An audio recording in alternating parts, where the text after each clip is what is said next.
Hey, everybody. Welcome back to the podcast where I bring in the best and the brightest in the world of business, marketing, and personal growth to help you harness your inner tenacity and drive your career forward. My guest today is Tom Conrad, and his childhood heroes didn't wear capes. They signed their names inside the first Mac, inspired by those pioneering the future of tech. Teenage Tom set his eyes on a career at Apple, and not only did he achieve that dream, he helped build the key features that many of you are using today. We're going to get into that. And he went on to take a pivotal role in marketing, taking Pandora public. I mean, this guy has done it all. Excelled as a VP of product at Snapchat and continues to serve on the board of Sonos. I have an issue with Sonos, and we'll get to that at the end. File that right with the customer department, service department. But I'm kidding. This guy has been there, done that, built up so many businesses. He's a wealth of information. He's now the CEO of Zero, a digital intermittent fasting coaching platform that improves metabolic health. We're going to get into it. We're going to unpack it. Tom has a great story. Tom Conrad, welcome to the podcast. Hi, Adam. So fun to be here. Well, welcome, and you've kind of been there and done that. This is kind of a curveball question. I don't think I've ever even started with this. What's to this date? What is a favorite? What is your most favorite job that you've had and why? And you can even go back to your teenage childhood days. Boy, that's such a great question. And it was not on my bingo card today either. Was incredibly lucky to get to be part of the company that became Pandora, the music streaming service. We started working on that in 2004. I guess that makes it almost 20 years ago. And I spent 10 years there, grew the company from 4 or 5 of us to well north of 1,000 employees and public company and all of that great stuff, and just endless sort of lessons and incredible run, super fun. I mean, what was it about? Was it the people, the culture, the product? Like, what was it that made it exciting? Was it the journey of the business side of it? Were you there when it got acquired by Sirius? No, I left a couple of years before Okay. the acquisition. Yeah, it's a little bit that it was such a, you sort of knock down all of the dominoes, but one, I suppose, and we can get back to that in a second. But just the incredible group of people working in a category that I was really passionate about. I was that guy in college who would, sit you down in front of a stereo and play song after song and ask you what you liked and say, oh, if you like this, you should hear this. And so, the chance to create Pandora was really in part born out of wanting to do that, not just with one person, in my dorm room, but I think in the beginning, my aspiration was probably tens or hundreds of thousands of people, but by the end, it was tens of millions a month, and pretty remarkably fun to get to do that. It's interesting you say that too. I worked at Sirius XM. That's why I brought it up. I worked at Sirius from 2006 to 2011, so pre acquisition. But I came over in a following my passion. I am not musically inclined. I mean, I think I play a really mean air piano. Like, people focus on guitar, but I really love, like, there's certain songs, certain ballads I love. Just like November Rain's one of my favorite to play air piano to. That ballad in the middle of it, anyway, that's a whole separate point. But I went over to Sirius because I loved Howard Stern and I loved music, and to be involved on that side from the marketing perspective, I felt part of it. Sure. And I think that's interesting too for people that are like adjacent to follow your passion. Even like, I love music and I can't be a professional, touring rock star, but how else could I be involved in that? And it's interesting when you think, what has made you happy in your career and following that. So how do you use that kind of mindset when you evaluated, future opportunities for yourself? What's kind of that process? I mean, you've held prestigious, incredible positions at some major organizations. What is that thought process? Pretty early in my career, I think I learned the lesson that there are two things that really matter to me. The first is that I just have to show up every day with people that I respect, admire, can learn from. I mean, just the people that you collaborate with every day is such a big part of whether you find your work satisfying or not. And then the second piece is that I'm super motivated on creating things that I, sort of personally want to see in the world, that I'm, just excited about solving the puzzle of how do we make something really great for the people who engage with the product. And I've found that when I am really rigorous about analyzing a professional opportunity through those two lenses. That almost no matter what happens to the enterprise in the end, when I look back on that chapter of my life, um, I look back with satisfaction and am happy that I made the choices that I made. Occasionally, I have consciously or accidentally violated one of those two principles. Maybe I landed somewhere where the values of the people that I had surrounded myself with weren't the same as my own, or maybe I But had maybe you didn't gone know that, right? You didn't know that. totally, You know that at the onset. Like most totally. people don't be like, you know what, that's a bunch of jerks over there. I'm going to go work there. Although, And someone with money, asked, sometimes jerks can be very. I mean, we'll get to Steve Jobs in a little bit, right? But yeah, somebody asked me this question once about like, it seems like a tall order through the interview process to try to figure out if, you've found, like-minded people or not. But I guess at least in my own career, if I'm honest, when I look back at the moments where maybe I landed someplace that where my collaborators didn't share my values, I think I knew, pretty quickly. I think in a lot of, cases, you sit next to somebody at a, maybe a professional, event or something, get to talking to them over dinner. And it's pretty remarkable how quickly you know whether you found kind of one of your own people or not. And paying attention to that little voice in your head when you're evaluating a professional opportunity, I think is pretty important. I think that's sage advice for anybody in their career, because a lot of times when I'm talking to senior leaders, I talk to them about how they assess character, values in the interview process for a candidate. But I think it's interesting too for candidates at any level for them to assess, values within the organization. And it comes down to your gut. It comes down to your just trusting that, that little birdie that's sitting on your shoulder and getting those vibes. And I think that's, Yeah, totally. critically important. And I'm sure like, we could sit here and say, okay, well, what specific questions can you ask in an interview? But that it comes down to a feeling. And most of us are good, intuitive people that have good, solid values, and let those speak to you, right? Let those kind of come to you. So I want to hit the rewind button, Tom. And you've told this story before, and usually I try to avoid stories that are told before and use the time wisely for things that are, uncovering new things. But I got to hear the story, and I'm with my audience about how you landed this job at Apple. Oh, well, so, this story goes back a very, very long time. I was 15 years old watching the Super Bowl, and along comes that original ad for the Macintosh.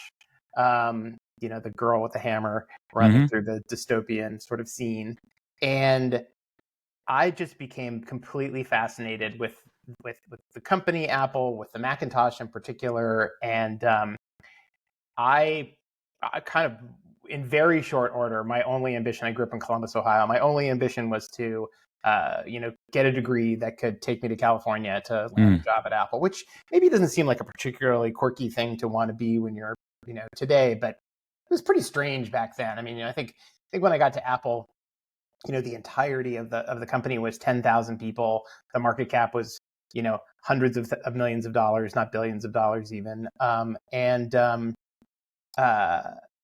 So I went off to the University of Michigan, studied computer engineering. Just kind of by dumb luck, Michigan happened to be a company or a college that Apple recruited for their internship programs from. I was lucky enough to have some classmates who in past years had been interns at Apple and got just literally like the mail address, like the physical mail address of someone who I could send a resume to and a cover letter. And so I, licked a stamp and sent off this heartfelt. I think I literally said in this this typewritten letter that I wanted to come to Apple and change the world, which is so cringe now. But back then it worked. Spoke to me at the time, and I was very, very fortunate. Got offered an internship and then ultimately a job, and drove my dad's Pontiac 6000 STE across the country when I graduated in 1992 to start a job working on the Finder. Did he give you the car, or did you have to send it back to him? That's a great question. I do remember that by the time we go deep here on the podcast. Real important questions. That's right. I do remember that by the time I got to Cupertino, the driver's side door no longer opened, so I'd have to crawl across the center console to get out the passenger side door, which among other things does not make you a particularly cool person to pick someone up for a date. Did you do the whole sliding across the hood thing? The Yeah, reverse? yeah, sure, Yeah. sure. You have to just kind of jump across it. So, I mean, we're dating ourselves a little bit, and Apple wasn't the organization, it was now from a size perspective. But how did you how did you get your feet wet within your was it a tough landing? Mm. Was it challenging to get acclimated into? I mean, at that time, I mean, listen, the culture has shifted and evolved, especially as the company has scaled tremendously since then. But back then, even there was still exposure to senior level management and leadership. Yeah, at the time, the software engineering organization that built the system software for the Mac was probably 300 or 400 people. The people that worked on the Finder, my bit of that, I think there were just 8 or 9 of us. So, it was not honestly that different Hmm. than it might feel going to, a Series B Yeah. startup today, where you might land on a team of a dozen or less people inside a company of just a few hundred. That's sort of how it felt back in those days. The interesting thing about Apple actually was that uh, there was really sort of an emphasis at that time on having a diverse set of skills. Like you were sort of, the the broader your ability to contribute at Apple in the era that I was there, the more success that you would find. So if you were a software engineer but also had great ideas about user experience and Hmm. maybe also had valuable perspectives on product marketing, those kinds of people actually really ended up being successful.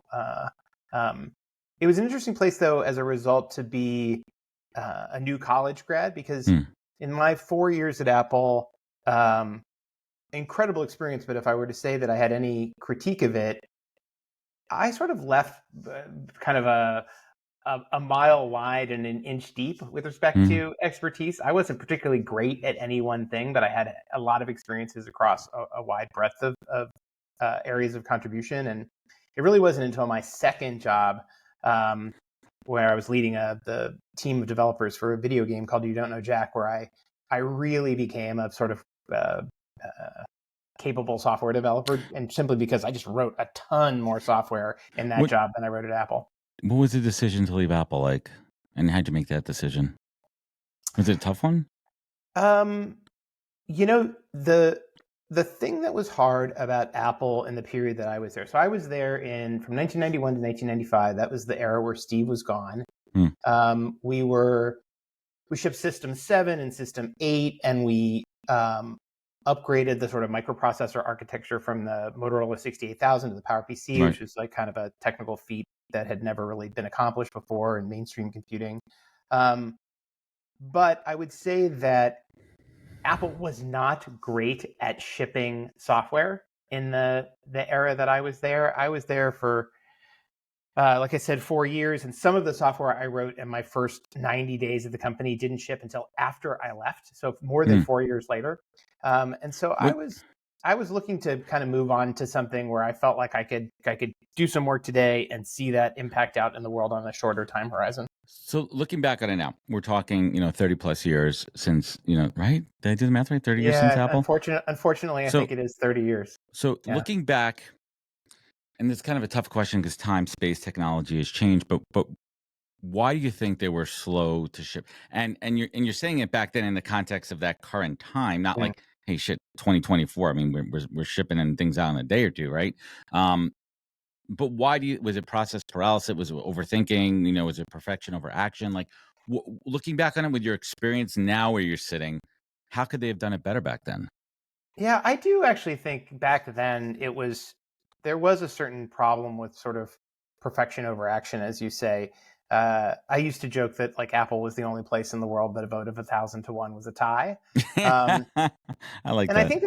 think that was the uh, that was a reflection of the fact that the company, present company, excluded, hired kind of particularly brilliant people who had great insights about technology and where the universe was going. And you would sit down to make a difficult decision and consider, all of the options available to you, and you'd be starting to reach some consensus, and then some incredibly thoughtful, smart, Hmm. experienced person would raise an objection, or the sort of the downside of the unintended consequence maybe of the decision you were about to make, and it would lead to a kind of paralysis. And so Interesting. I wasn't there when Steve returned, but my sense is that there wasn't so much voting It was after more of a Steve got back. monarchy. I'm trying to be nice about. So I have a note here, and I'm curious to unpack this one about an unexpected hiring credit. What was that all about? An unexpected hiring credit. Yeah, there's a note I have here. What was going through your mind when you received the unexpected hiring credit? Where was this? This was part of this is part of like the details of my journey from University of Michigan to Oh, so it's a little further back. it's a little Okay. further back, but just quickly. Yeah, it was a little unclear in the chronological order when we're doing our Yeah, research here. I'll just quickly tell you what happened there. So I had to go back to this one. This one was interesting. I came out to Cupertino first as an intern in 1991. I Mhm. worked on an unlaunched at the time system software mechanism for rendering. It was a new graphics subsystem, second generation QuickDraw that ultimately shipped to something called QuickDraw GX. Anyway, I worked on this little team of graphics engineers for the summer, and when the summer was over, I had to go back to University of Michigan, finish my senior year in college. I tracked down Ron Lichty, who is the manager of the Finder team, and explained to him on my last day in Cupertino that kind of the only job that I wanted at Apple when I graduated was a job working on the Finder, because I was really interested in the user interface of computers and wanted to work at that layer if I could. And Ron and I had a nice conversation. As I suspect he wondered why I hadn't come to speak to him sooner than the last day before I was leaving to go back to Ann Arbor. But I packed my things, went back to school, and I don't know, somewhere early in 1995, got a call from Ron saying, craziest thing has happened, but the college recruiting organization just called me and said that I have a college hire rec. Like I can hire someone straight out of college, but I have to do it by tomorrow or I lose the rec, because it was like part of last fiscal year and the fiscal year is ending. It's on the budget. I can't invite you out to meet the team. We can't really interview you, but I've spoken to some of the people that you worked with last summer, and they seem to think you're a reasonable person for the job. Do you want to do this? And so it's crazy, but I landed this just dream job, the only job I wanted in the only company I wanted, just by dumb luck. And I do think that there's a lot of that in life, right? I've been incredibly lucky in my career to sort of time after time after time. And sure, there's a tiny bit of you make your own luck. I went to him. Asked him about the job, but like, come on, sometimes the universe just aligns. Well, it does too, but I'm a true believer in luck is preparation and opportunity, right? Like it's really that formula. Listen, there's some people that are just like, holy shit, like what the like really again, right? Again, this guy or gal, right? Again, they're stepping into shit and everything they touch, but it's about hard work and it's about tenacity. And when I saw that word in your bio, that's what resonated with me. My word of power is tenacity, and I think hard work beats talent every single day. Well, skilled hard work, right? There's a caveat to all that too, right? You can't just be doing dumb shit and working your ass off getting nothing accomplished. But real hard work. How do you define tenacity? Well, I guess I'm really lucky that almost all of my interests and passions sort of align with what I've chosen for a profession. So, left to my own devices, I'm reading about our industry or prototyping something, or going deep in this current phase of my career, sort of going deep into the financial modeling of the company and so forth. And I just sort of love all of that work. And so I am the person who has found something to do every day that's lucky enough to say, gosh, it doesn't really feel like work. It's the thing I would do if I could choose to do anything. And so you sort of mix that in with just a certain amount of intellectual curiosity, sort of always asking like, what's going on here, and can I understand it more deeply? And I think that that combination sort of probably papers over for any number of other shortcomings. And it also has to do with being open to hearing new ideas and new opportunities, and not just always being, with the blinders on. And I think, and I'm a recruiter by trade. I recruit for marketing, media, tech, ed tech too. And I always tell like friends, family, even, folks that I'm coaching too, even if you're happily employed and a recruiter reaches out for something that's a little bit interesting, just take the call. Just listen to the what if it's Sure. the next best thing that you weren't even thinking about? What if it's like, oh my God, that's my dream job I've been thinking about? What if you form a relationship with somebody and it leads to something 2 steps later? What if? Right? But like so many Yeah. people are kind of locked in that, right? I can tell you a story about that. Please. So in 2008, I had been working with the Pandora team for, I guess, about 4 years. We'd launched on the web, and the popularity there had sort of exceeded our expectations. And the iPhone came along, and we were just sort of getting going on the iPhone, which would be a massive, massive unlock for the growth of our business. But we were also involved in a massive dispute with rights holders around the royalty scheme for internet radio, and we were also in the middle of like the housing crisis. So like the economy, the macroeconomic environment was terrible for startups and just all kinds of businesses. And, but I love my job, but Pandora was not doing that well because of that combination of things. And I got a call from Amazon about a job leading the Kindle team. And I was sort of intrigued by the possibility of taking, what I'd done in software for the last 10 years or so and get back to a company that was doing both hardware and software like Apple was. And so I took the call, went down and met with some of their engineers in San Jose, and turned out I wasn't the right guy for the job.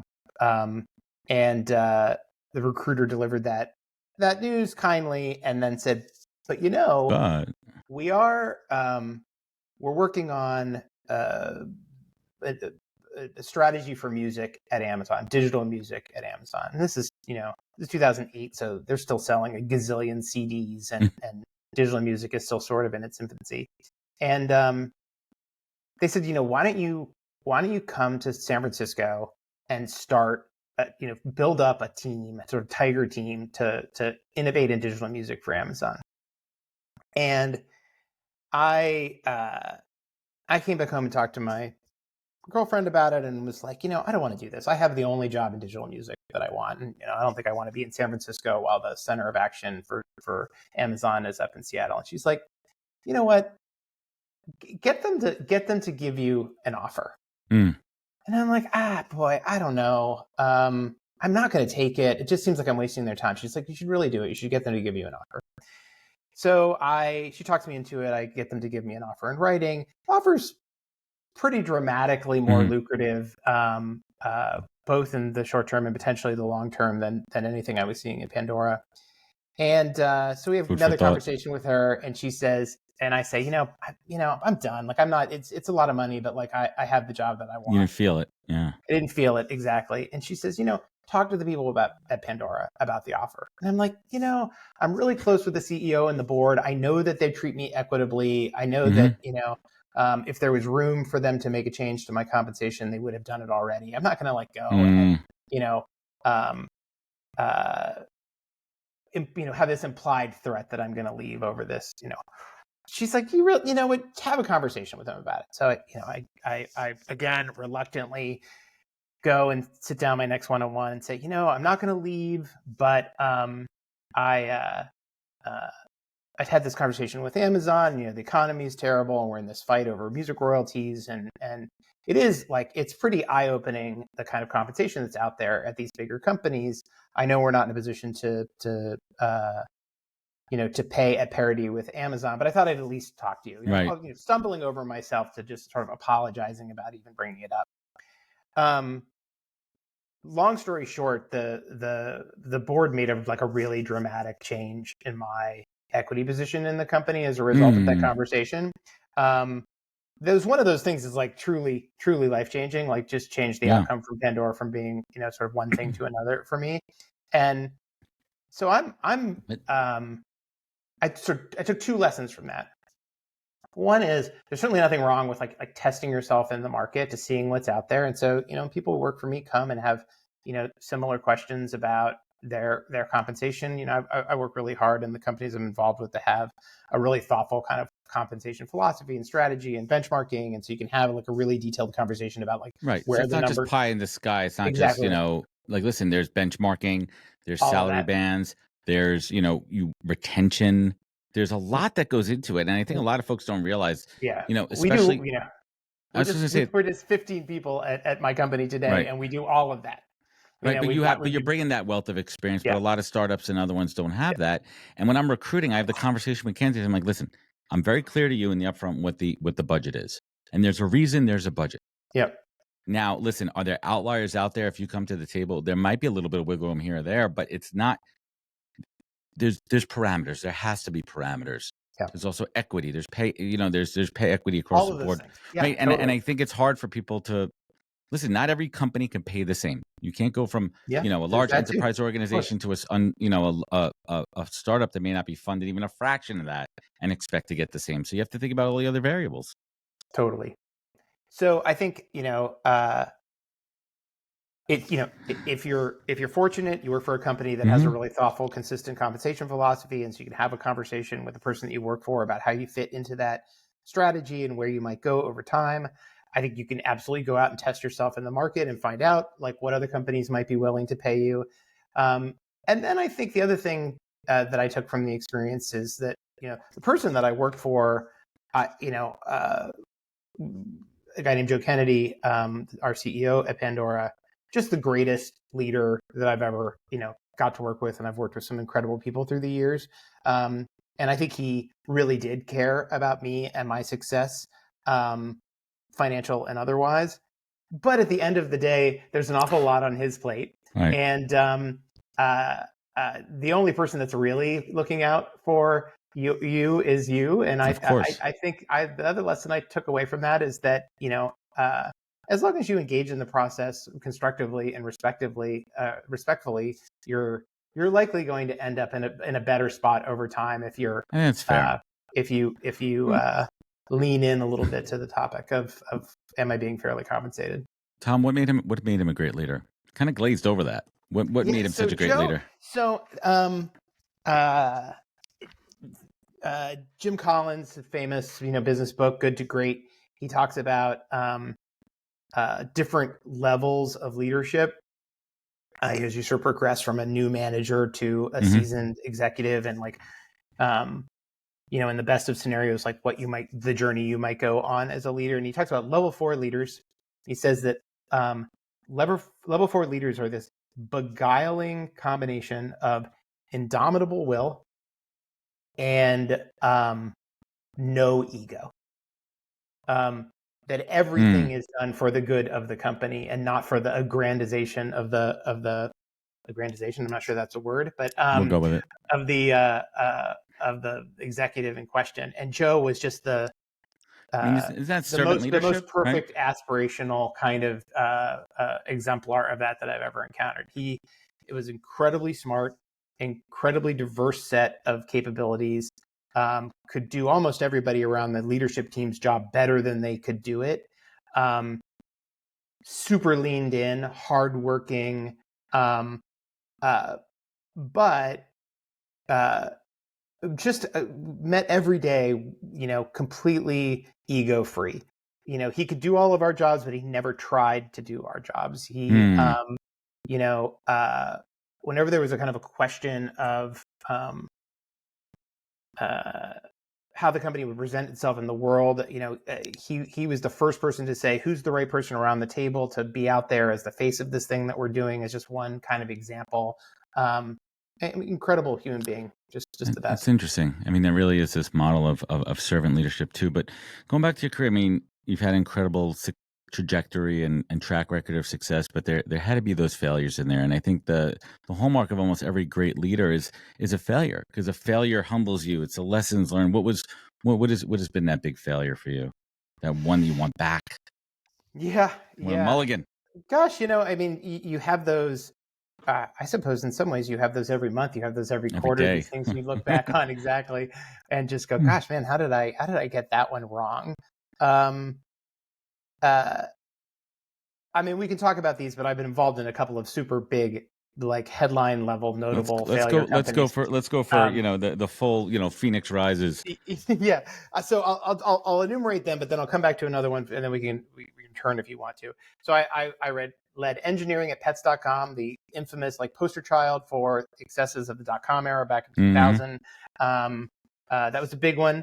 That we went, we founded the company and took it public and closed up in 18 months.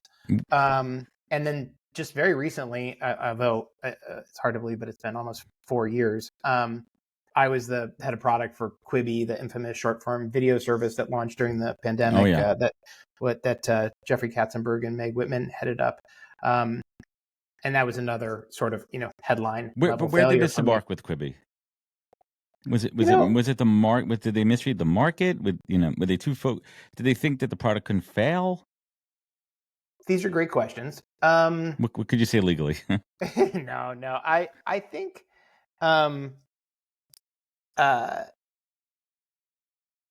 so the fundamental value proposition of Quibi was that we were going to create a new form of media designed from the ground up for the mobile phone.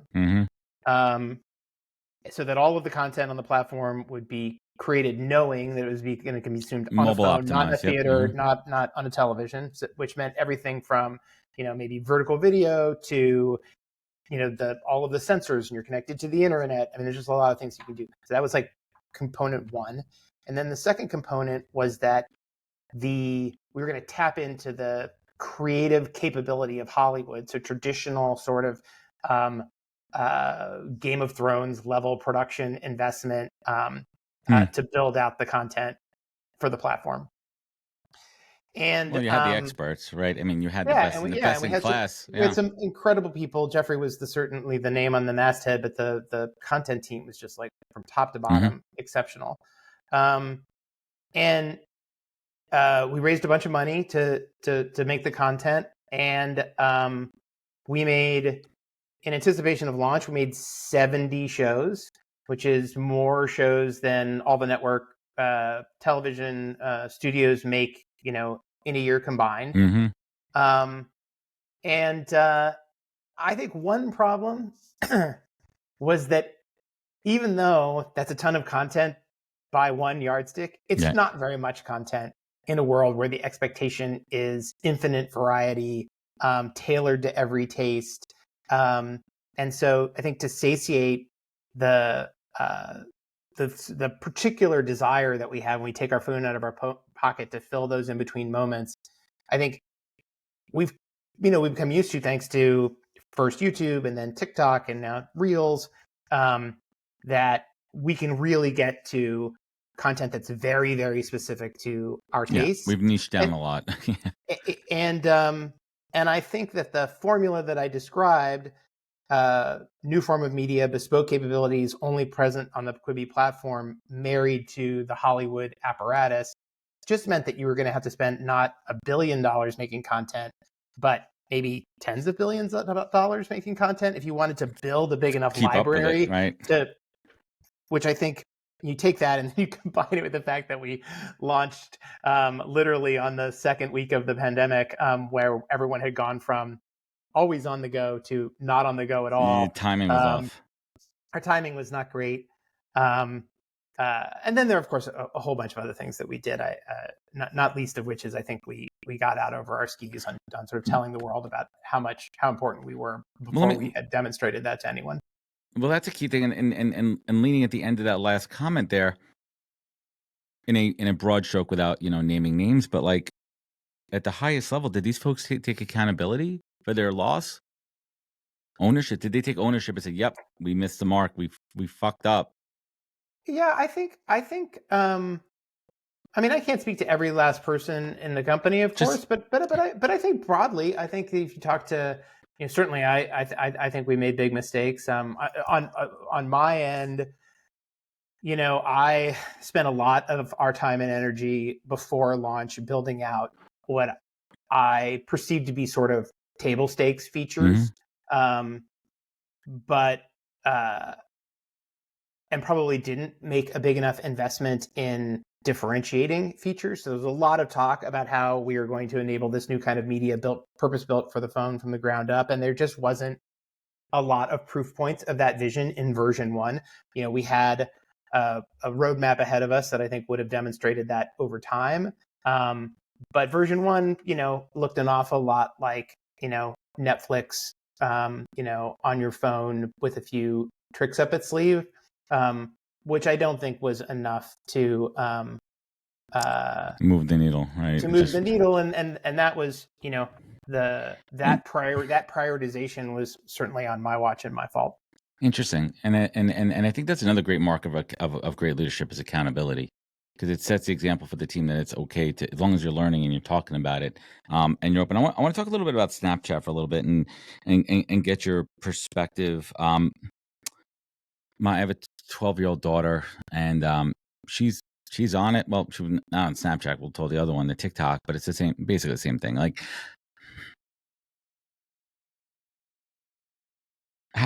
have we done such a disservice for creating these products that are encouraging cyber addiction and cyberbullying and addiction, and these kids not getting outside? Like, have we just really shot ourselves in the foot with this one? I'm curious on your perspective, on the inside. I mean, I've had folks on the show from the more of the broader, psychological sense and all that too, but from like the product and the design perspective, like how does that sit with you? Yeah, so I went to Snapchat in 2016. Company was pre-public, a couple 100 million users, and 700 employees or something. And I went because I was enthusiastic about what I saw Evan and the team doing there that other social media companies at the time weren't doing. There was a emphasis on creativity. There was an emphasis on communication.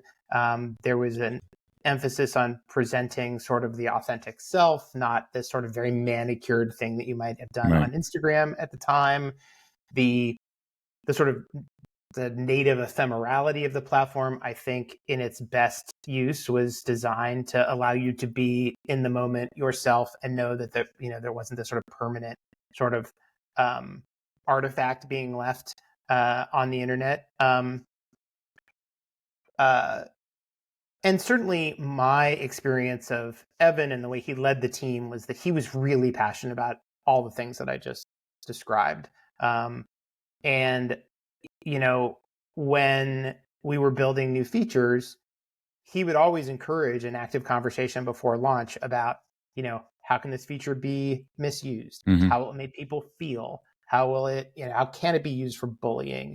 How might it impact someone that is otherwise kind of marginalized? So that's good to hear. I saw just a lot of thoughtfulness. At the same time,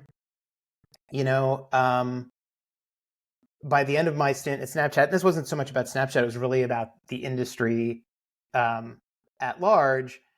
I became kind of very concerned about the unintended consequences of like all of the software that had been created in my then 25 years, doing it. I mean, at some level, there are unintended consequences of the music streaming services, right, with respect to the artist rights, monetization, artist monetization, and even like cultural artifacts like the records, the loss of the record store. Where where the albums, right? Yes. Yeah, exactly. What happened to LPs? All of those really interesting sort of unintended consequences. And so when I left Snap in 2018, and again, this isn't a reflection on Snap in particular.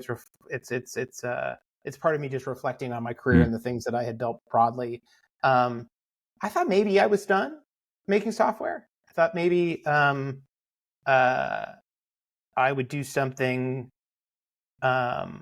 smaller and more personal going forward. I talked about, becoming a pastry chef or learning to play the guitar or, becoming a landscape photographer. The only thing that the the list had in common, the items on the list had in common with one another, was they're all things I knew nothing about. But I would say, oh, maybe I'll become a landscape photographer. People are like, oh, do you like to make photos? Like George and I'd be like, oh no, Costanza over here. Yeah, I don't know. I don't know anything about any of these things. And it's a longer story, but I ultimately fell back in love with making software, and I think have found a way to try to contribute in a way that's constructive. But no, I worry about these things too, and I think most thoughtful people in our industry do. What brought you to Zero? What's it all about? Intermittent. It's fun. It's interesting. Like, I mean, I'm just talking from a consumer perspective. In my freaking Instagram feed reel, it's just intermittent fasting. I try to do it myself. I think it's an easy thing to do if you're time constrained, if you don't have the amount of time to work out. I think it's something mindful. My wife's kind of got me on the kick too. Like, she usually doesn't eat anything except on the weekends before 1 o'clock. Right? Yeah. Oh, I'm glad to hear that she doesn't. She only eats on the weekends. That would be too extreme. Such a diet going on there. 5 days of fasting, but 2 days I of found eating. that to be kind of an easy one for me too. Aside from my coffee, I found like I could really push myself till early mid-afternoon. Yeah. And there's the benefits to that. Were you an intermittent faster yourself before this, or tell us a little bit about the journey, what the product's all about? Yeah. So the short version of the story of what took me to this job is that, like so many people in the pandemic, I let my health get sideways. I was eating too much. I was drinking too much. I wasn't being active. I think we were all just trying to get through that period as best as we Strange could. Strange times. And so 6 or 7 months in, for the first time in my life, I wasn't concerned about my weight because of the way I looked in the mirror, but because of the fact I was, climbing a flight of stairs and I was out of breath when I got to the top. And so I decided to sort of address the problem by, doing two things: going kind of really deep on educating myself about metabolic health and going to a much more sort of fundamental level of sort of understanding how my body works. Which in the modern era means, hundreds of hours of podcasts and YouTube videos and scientific papers and exactly. And then a bunch of digital tools, an Oura Ring, a Peloton, all of it, all the stuff. Tried a fancy concierge doctor. I think I was hoping to find. You're looking for a silver bullet. There was right? some a holy grail. magic. Yeah, there was some magic silver bullet. Maybe a off-label prescription for rapamycin or something. Right. Is there no Ozempic spray that I could just miss myself with? Is that going to work? I'll just keep my mouth shut. Exactly. Yeah. So I was hunting for the Ozempic spray in 2000, and I think the biggest takeaway from all of that effort was that, unfortunately, there is no silver bullet. But there are some simple habits that you can form that can really make a difference. And one of them, one among several, is an intermittent fasting practice. And so to begin to habituate a fasting practice, I was using this app called Zero. It was built by a company started by a friend of mine, Mike Mazer. And I was in the middle of all of this. I had lost like 60 pounds. Like, the whole thing worked out quite well for me. And I'm telling Mike about the success that I'm finding and giving him feedback on the product and just talking about entrepreneurship in general. And eventually he confides in me that he's decided to sort of step up into the executive chair role at the company, and he's looking for someone to come in as CEO. And I had made my career leading engineering and product organizations and had never really had my eye set on being a CEO or a founder. Like, I really enjoyed the more narrowly sort of scoped work that I had done for my career. But he caught me in a moment where I was thinking more and more that it would be an interesting challenge to be a founder or a CEO. And so here's this opportunity to take over a small team working in an area that had personally impacted my life in a really positive way. And so, yeah, about 2 years ago, I became the CEO at Zero, and our eponymous app helps people first with intermittent fasting and then form a host of healthy habits that we hope will help them live a longer and Well, I'm healthier definitely life. going to check that out too. But I want to talk a little bit about the democratization of data in the health world. I mean, I am, in addition for recruiting for Web 2, we also recruit for Web 3. And one of the biggest benefit, what's going to be that massive onboarding for me, it's the healthcare system onto a decentralized platform, making it more accessible. And it wasn't just about the modernization from paper to digital, but now how do we make it accessible? How do you own your own health data, right? How do you have access to it? How could you make it immutable? How could you make it where I could easily send it to any doctor? We don't have to wait days and records and everything coming through. And that what's kind of getting you excited about the technological advances when it comes to the data side of health and wellness? I mean, there's kind of two pieces as I think about this. There's the data that's your own data, which currently, gets, collected by some combination of your wearable, an Apple Watch or a Fitbit or something, an Oura Ring. And then of course, there's the data that comes off of your relationship with the traditional medical system, usually in the form of lab work. And with a little bit of effort, a consumer can get access to all that data. It ends up maybe in some central repository like Apple Health encrypted on your phone. But it can be very, very difficult to make sense of the data, what to do with it. And I don't know that anyone has quite cracked the code yet on how you take this really fine-grained information and filter it through a consumer lens and make it accessible for people and actionable for people. Certainly, if you go into the Apple Health app, which is a wealth of data, I think you'd be hard pressed to argue that they're yet at the point where they're delivering like really valuable synthesized insights. So I think there's a bunch of opportunity there. And then the other piece that's really hard, and maybe actually in some ways the place that I spend more of my time, is the one thing that you learn when you do the thing that I did during the pandemic, or certainly the thing that I've been doing the last couple of years at Zero, is that there's just such an incredible deluge every day of health and wellness stuff. Some of it comes from the scientific sort of process. Some of it comes from wellness influencers of questionable repute. It's certainly the case that the bar isn't follow the science, because unfortunately you can find science that supports almost any. They'll find the data to back it up. Exactly. So, part of what we're trying to do at Zero is to do some of that lifting for our members by working with scientists and researchers and editors that can survey the historical and the stuff that's being released and help people make a path through that. I love it. And then of course, in the perfect sort of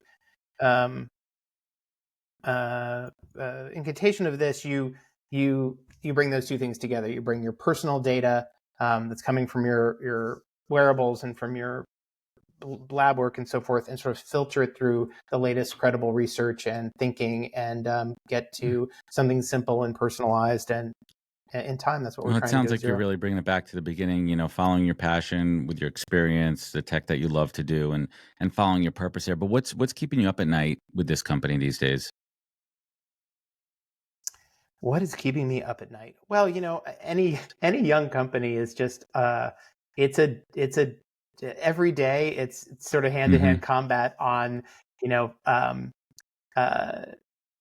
just 16 different dimensions. So it's like delivering the new version of your product and analyzing how your audience reacts to it, and trying to just fight that good fight. And a lot of days it's you have a lot of headwinds, and then occasionally you get the wind at your back, and it's I feel it, yeah, man. The truth is I sleep pretty well, but I'd be the last person to tell you that. Let me tell you, one of the greatest, most simple inventions that has changed my sleep and my wife's quality of sleep. Because if I had a drink or two, or if I have a little bit of a cold or allergies, I'm going to snore. It's something that happens with me.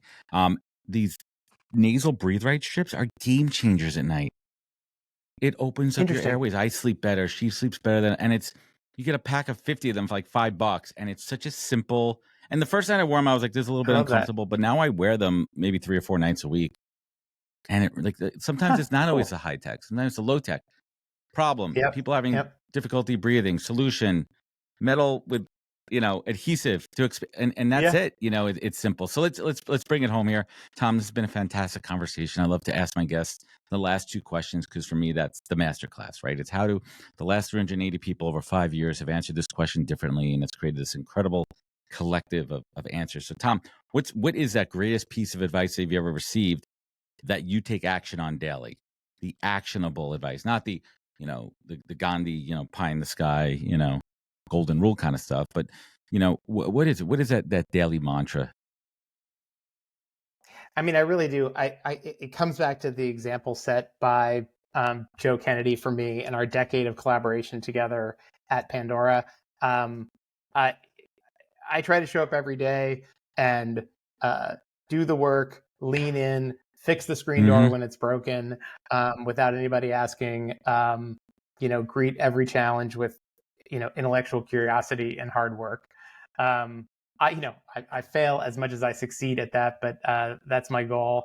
And then the other piece, and this is really really hard, but to do it with humility, and to know that it's not about you, it's about your team, it's about the people that use your product, and that if you focus on all of that, the rest will work out just fine. I dig it. And Tom, last but not least, you look back on your life and you look at those challenging times when you really had to dig deep and harness that inner tenacity to pull you up and forward. And now you sit here with, gratitude, appreciation for this family, this life, this career that you've built, and you've empowered so many others. You've created and worked on teams creating amazing tech that helps for good. What keeps you focused? What is your beacon? Tom Conrad, what is your North Star in life? Well, I couldn't possibly have any other answer at this moment in my life. I have a 4-month-old daughter, who is my first, and it's just a completely rewritten all of my priorities and all of my thoughts. So incredibly privileged to be a father after all these years. Isn't it? And first of all, congratulations on that, right? And I always say I have 2 kids. I have a 12-year-old and a 6-year-old. My company's named after my daughter right here. That's my North Star, plus son, if I could add his name there. But I always say this too. It's like that second that child comes into your life, that's the second when something else is more important than your own life. When you are not the most important person in this world. Yeah. And I mean, because that's how I felt. Like up until that second, I was the most important person in the world, and now I know who I'm doing this for, and why we're doing it, right? Yeah.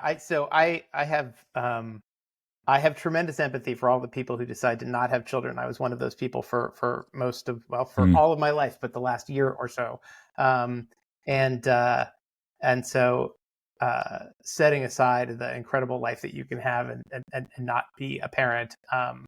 It is also true that all of the cliches are true. Like it's remarkable. And so it is an instant reset of priorities. I love it. Well, congrats on that, Tom. I want to thank you so much for joining us here on the podcast. It's been quite the insightful almost hour. You can find out more about Zero at zerolongevity.com, and we'll link it up in the show notes. You can connect with Tom on LinkedIn. I'm still waiting for him to accept my connection request. We'll get there in a second. We'll see, Adam. But it's looking hopefully good. We've established rapport here before we get to that. But I want to thank you. I want to thank you so much for joining us, and everyone out there. If this show resonated, leave a review rating. It goes a long way. Hit me up. I want to chat with you guys. Adam at nhptalentgroup.com. Just don't spam me, or I will get you back in ways that you have no idea was coming. I get people back when they spam me. In a business perspective, I just don't like it. But in all seriousness, folks, you know how to find out more at thepozcast.com. We appreciate you listening. Remember, be good to yourself, be better to others, and catch us next week for another great episode of the podcast. Take care, everybody.